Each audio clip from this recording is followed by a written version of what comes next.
40-savol. 3 ga 7 mol nisbatdagi suv va etil spirt aralashtirilganda 188 gram eritma hosil bo'ldi. Eritmaga 2 mol natriy qo'shilsa qancha gram natriy etilat hosil bo'ladi? Xo'p. 3 mol suv va 7 mol etil spirt. 3 mol suvning massasi 54 gram. 7 mol etil spirt massasi 322 gram. Ikkalasini qo'shsak 376 gram. Xo'p, eritma 376 gram bo'lganda 54 gram suv bo'lyapti.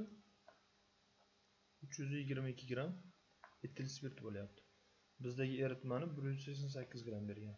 Shuni ajratib olamiz. 188 bo'lganda qancha? 27 gram suv 161 gram etil spirt chiqadi. Endi eritmaga natriy metali tashlansa, birinchi bo'lib natriy metali suv bilan reaksiyaga kirishadi. Natriy gidroksidi plus vodorodni hisoblanadi.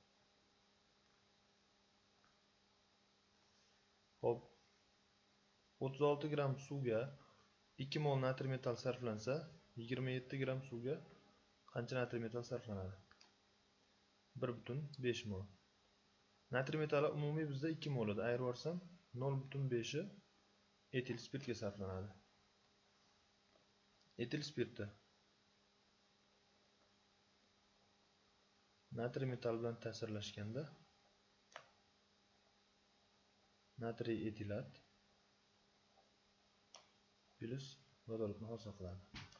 Shunda 1 mol natriy reaksiyaga kirishganda, bizda 68 gram natriy etilat hosil bo'lsa, 0,5 mol natriydan qancha desak, 34 gram chiqadi.